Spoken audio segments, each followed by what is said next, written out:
Part 2. Registering Hamsuke itself was simple enough, but it took about 1.5 hours. The most time-consuming part of the process was sketching an identification picture of Hamsuke by hand. While magic could have sped up the process, Ains did not want to go to the extra expense of paying for a spell, which had led to this situation. Ains had to make up an excuse in order to avoid being labeled as petty. Although it's a little late to mention this, the whole "I'm interested in drawing" excuse is getting old. Forget it. Let's go over now, Ains said to Nabril as he finished the registration, before he headed toward Hamsuke. He had become used to it. Since the merry-go-round was not the exclusive domain of the rich or people with lovers or family, then it made no difference if a lonely older man rode it. Having given up on himself, there was no hesitation in Ains's movements. Using his superior athletic ability, he mounted the wise king of the forest with a masterful vault. If he were an athlete, his name would have gone down in the history books. He did not have a saddle or reins, but several hours of experience was enough for Ains to learn how to skillfully mount up. The pedestrians were gasping in awe as far as his eyes could see. He could even hear the sounds of women screaming in excitement. In particular, he felt the piercing gazes of his fellow adventurers burning into him. After seeing the copper plate around Ains's neck, their eyes went wide with disbelief. "I'm the one who should have a hard time believing this. What's wrong with your sense of aesthetics?" Just then, a voice called out to Ains, interrupting the foolish questions in his heart and the process of ordering Hamsuke to move out. "Say, would you be the people who went herb-picking with my grandson?" The voice was an aged one. When he turned to look, he found an old granny. "And who might you be?" He said that, but Ains could guess at the answer. If this granny's words were genuine, then there could be only one answer to that question. "My name is Lizzie Berrier. I'm Neferia's grandmother." "Ah, so it really was you." "That's right, I'm one of the adventurers who escorted your grandson to Kugane village. My name is Morn, and this is Nabe." Lizzie smiled to the bowing Nabril. "She's an unbelievably beautiful girl. And what is the name of the creature you're riding?" "It is the wise king of forest, Hamsuke. This one is Hamsuke. This one is very pleased to meet you."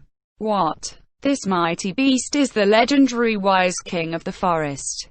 The adventurers around them who heard Lizzie's cry were even more surprised. With shocked looks on their faces, they whispered, "Is that really the monster of legends?" And Saran, "Indeed. After receiving your grandson's request, we encountered it at our destination, and I managed to tame it." "You actually tamed the wise king of the forest?" Lizzie was dumbstruck and could do nothing but stare. "Then, where is my grandson now?" "Ah, he went home first with the herbs. We're heading over there now to collect our payment." The old lady breathed a sigh of relief, and then looked at Ains with a strange look in her eyes. "Oh, I see. Then, shall we go together? I'm quite interested in your adventurer types." To Ains, Lizzie's suggestion was like a life-preserver to a drowning man. "Ah, the pleasure's all mine." The group proceeded through the streets of Rantal, led by Lizzie. "Then, please come in." Once they reached the storefront, Lizzie came to the front door and took out her keys. Then, she looked down, and pushed. The door swung open, without any resistance. "What's this? This is too careless of him," Lizzie muttered to herself as she entered the shop. Ains and Nabril followed her. "Neferia, Morn-san's here." Lizzie's voice echoed through the shop, but it was silent. It felt as though there was nobody there. What happened? Lizzie was filled with confusion. Ains, on the other hand, replied curtly, "Trouble." Lizzie heard, but did not understand. Ains paid her no heed, but instead placed his hands on the hilts of his great swords. Nabril figured out what he was up to from that action, and she drew her sword as well. What are you doing? Don't ask, just follow. With that clipped answer, Ains drew his weapons and entered the store. He kicked the door open and kept to the right as he went in. Though this was a stranger's house, completely unfamiliar to him, there was no trace of hesitation in Ains's footsteps. Ains came to a door which led down, and then turned to Lizzie, who had just caught up with him. What is this place for? This is the herb storage room. It leads to the back door. Although she was not sure what was going on, Lizzie sensed that something was wrong and began to worry. However, Ains ignored her and pushed the door open. What he smelled was not the scent of herbs, but a more acrid odor, the stench of blood. The first people he saw were Peter and Lucret. Dine was a bit further beyond. Ninya was all the way inside the room. All of them were slumped against the walls. Their legs stuck forward and their arms drooped down lifelessly. They seemed to have lost all the blood in their bodies, which was now clotted on the ground so thickly that it looked black. What is this? A shocked Lizzie made to enter with shaky footsteps. Ains put a hand on her shoulder to keep her from moving forward, and quickened his pace to get ahead of her. Just then, the fallen Peter suddenly jerked like a puppet. However, before he could get up, the great sword flashed across him. Peter's head rolled to the ground. With the blade in his other hand, he decapitated Lucret, who was halfway through standing up. Just as Lizzie managed to process the shock of the tragedy before her, Dine, who was somewhat further inside, had already risen to his feet. The face which raised itself was not a living one. There was no color in it and its eyes were clouded. There was a hole in its forehead, instantly recognizable as a fatal injury. There was only one reason why a dead man would move again, because he was undead. Zombie. Just as Lizzie cried out, Dine groaned menacingly and lurched at them. Ains immediately thrust his greatsword at Dine. His throat pierced, Dine's head shuddered, and then he collapsed. Nobody else moved. Amidst the silence, Ains stared at the unmoving Ninya. Enephiria. Lizzie finally realized what was going on, and began looking for her grandson. Ains narrowed his eyes at her receding back, and gave Nabril an order. Protect her. My passive skill, Undead Blessing, isn't giving me any reactions, so there shouldn't be any more undead in the house. But there might be living people inside. Understood. After a quick nod of her head, Nabril broke into a sprint to catch up with Lizzie. Once he made sure that the two of them were gone, Ains looked toward Ninya again. He kneeled slowly before him, and then gently touched the body. Once he was sure that there were none of the usual corpse booby traps found in YGGDRASIL, he raised Ninya's face. Of course, he was not unconscious, but dead. He must have been beaten by some sort of blunt object, given how his cheeks were bloated up like pomegranates. If Ains did not know it was Ninya, he might not have recognized the corpse at all. His left eye was crushed, and the vitreous humor had flowed out. It looked like he was crying. The bones of his fingers were completely pulverized. The skin was split open, revealing the red muscle underneath. In some places, there was no muscle at all. Ains pulled open Ninya's clothes, and his eyes went wide in surprise. He closed up the garment, and muttered, "So even the body was." Much like the face, the body bore signs of a brutal beating. It was covered in the bruises of internal bleeding, and it would be harder to find a patch of uninjured flesh than the other way around. Ains gently closed Ninya's eyes. "This is a little upsetting." The sound of his murmurs faded into the air. "My grandson, Enephiria, is gone." Lizzie returned, shouting at the top of her voice. Ains had gathered all the corpses into a corner of the room, and calmly replied, "I checked their gear. None of them were searched." That being the case, the opposition must have intended to kidnap Enephiria. "Oh, Come see this. Ains pointed to the letters written in blood under Ninya's corpse. They would not be visible unless someone moved them. This is the sewers. Does it mean he was taken to the sewers? It might be traps set by the person who did this, and I have no idea how big the sewers are. Searching them might take a long time. What do you think? There's numbers there. 28. What could that mean? Those are even more suspicious. Although I don't know what those numbers mean. But I can guess that you can divide the city into 8 sections, or it might just be a simple 28. Although, did Ninya really have the time to think of all that? Even if Ninya did write it, how much could he have learned from the enemy? This is far too much of a coincidence.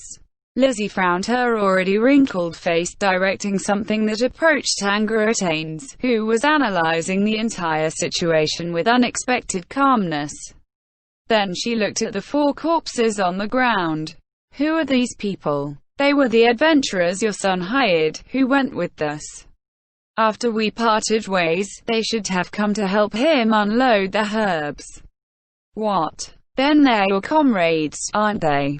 Ains shook his head. No, they were not. We just happened to be adventuring together. His cold words chilled Lizzie to the bone, and she had no desire to pursue the matter further. Come to think of it, I've been thinking about their corpses, but I'd like your opinion. What do you think about them being turned into zombies?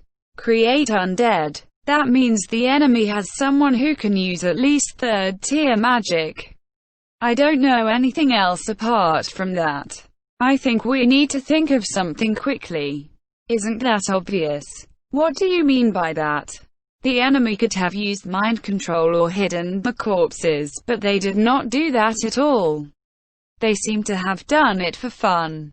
Otherwise, they did it because they were absolutely sure they would not be exposed, or that they were completely confident in their ability to escape. I don't know which of them it was.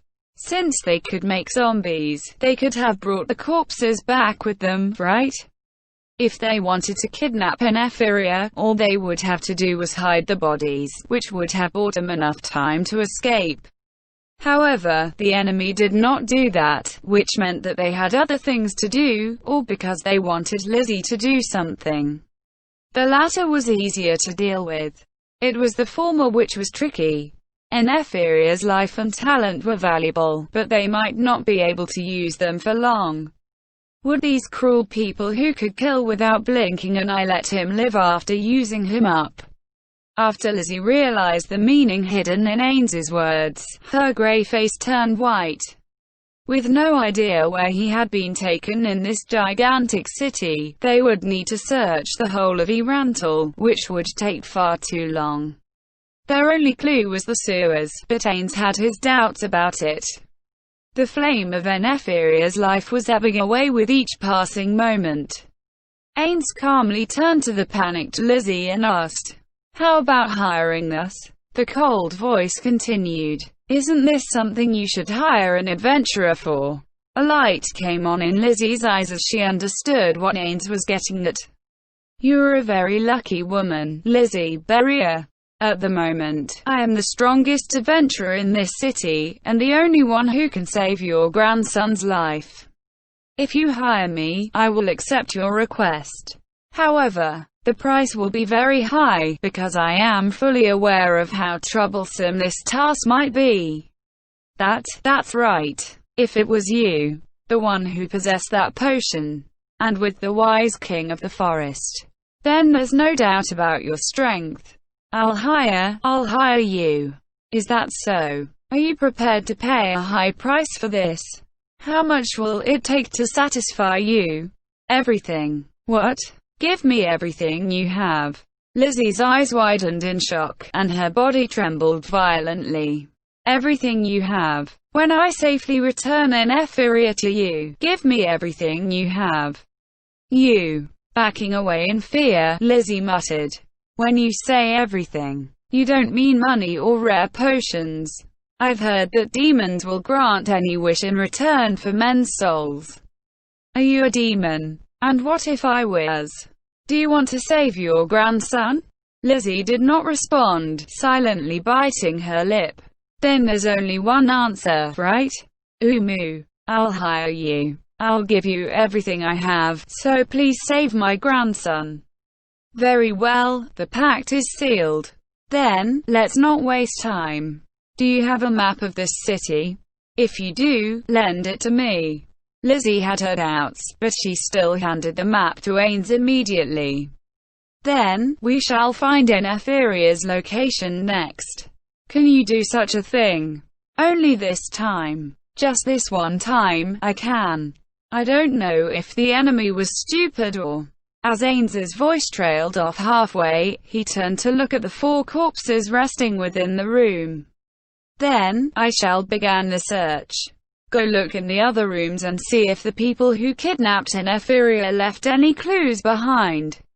If kidnapping Neferia was itself a distraction, that would make things troublesome.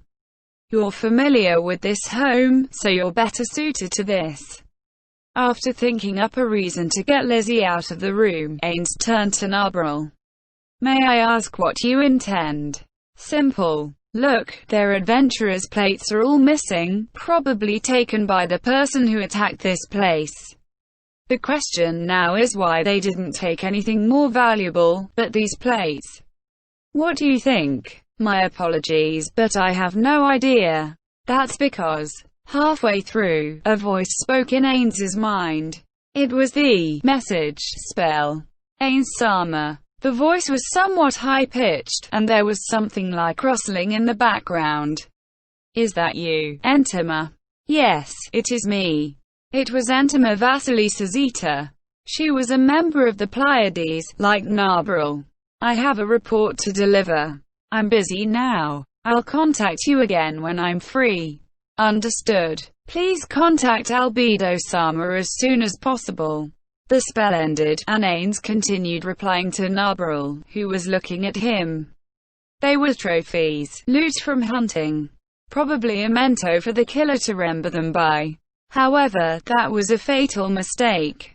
Nabril, use these scrolls. Ains pulled a scroll from his infinite backpack and handed it to Nabril. This is a scroll of locate object. I trust I don't have to tell you what to look for. Understood. With that acknowledgement, Nabril opened the scroll. Just as she was about to activate it, Ains grabbed her hand and coldly rebuked Nabril. Idiot. Nabril's shoulder shuddered as Ains scolded her. My apologies. When using divination-type magic, you need to prepare yourself thoroughly against the enemy's counter-detection spells before casting it. This is an ironclad rule. When considering that the opposition might use Detect Locate, it's a basic precaution to use false cover, counter-detect, and the like to protect yourself.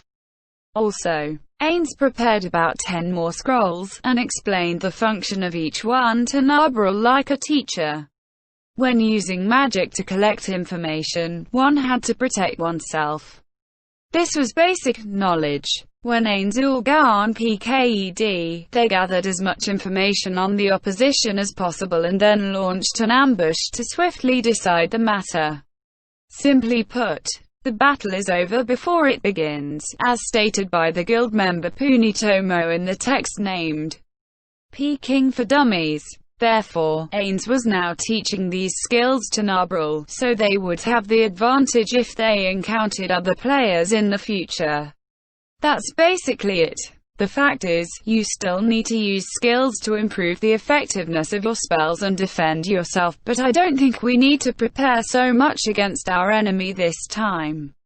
After all, if the opposition was a magic caster who knew more spells to deal with the enemy, they wouldn't have simply cast that level of spells on the corpses. Then, begin, Nabril.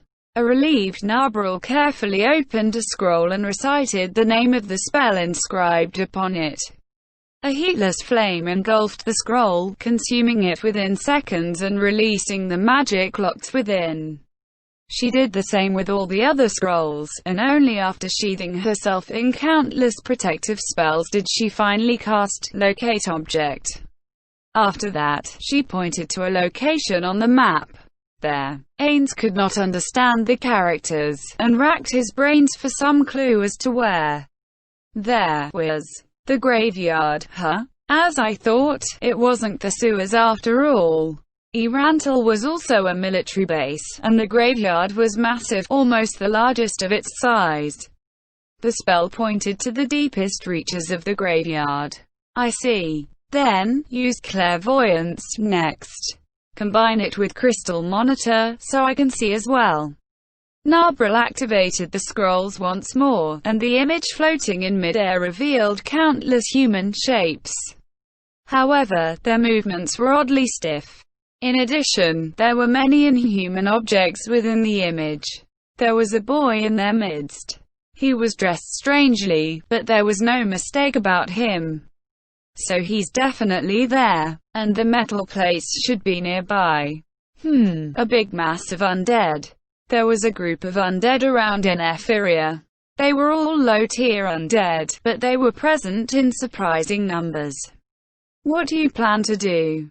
Teleport in and wipe him all out at once? Or perhaps use flight magic to attack them from above?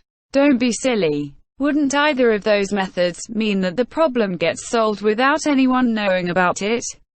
Seeing that Nabril had no idea of what he was talking about, Ains continued his explanation. Whoever created all these undead must have done so in preparation for something of earth-shaking proportions. Therefore, if we save Ephyria and deal with that matter at the same time, it will greatly boost our reputations. If we do this on the quiet, we will only receive Lizzie's payment, and we won't be able to gain much fame from it. That said, if they did not take care of the situation quickly, there was a high chance that Ephyria might die. Even Ains could not summon this many undead and control them, so there must have been some sort of trick at work here. Ephyria's life might well be an important part of that trick. That said, he wanted to know the secret of that trick, even if it cost Ephyria's life. The most important thing to Ains was how to strengthen the Great Tomb of Nazarick. If he could do so by sacrificing Ephyria, then he would gladly pay that price. I'd like to collect more information, but our preparations and time won't allow it, Ains muttered as he approached the door. After opening it, he shouted, "Lizzie! We're ready. We're heading to the graveyard now. What about the sewers?" Lizzie's voice came from far away, accompanied by the patter-patter of her running footsteps. The sewer is just a red herring which the author of this tragedy left for us. They're actually in the graveyard, together with an army of undead. There's easily thousands of them there. What? Of course it was an estimate. How could he have counted all of them? No need to be shocked. We intend to cut a path through them. The problem is that we can't guarantee that undead army won't escape from the graveyard. You need to tell as many people as possible to hold the undead back if they see them spilling out. There's no proof, but I'm sure that a lot of people will be willing to listen to a big name like you. If the undead ran wild and there was nobody stopping them, that would be troublesome, no? Ains's face twisted under his helmet. If I don't make a grand spectacle of this, it'll be a pain. The more I heat this up, the more fame I learn when I solve the problem. That's why I'm doing this, after all. That's all I have to say.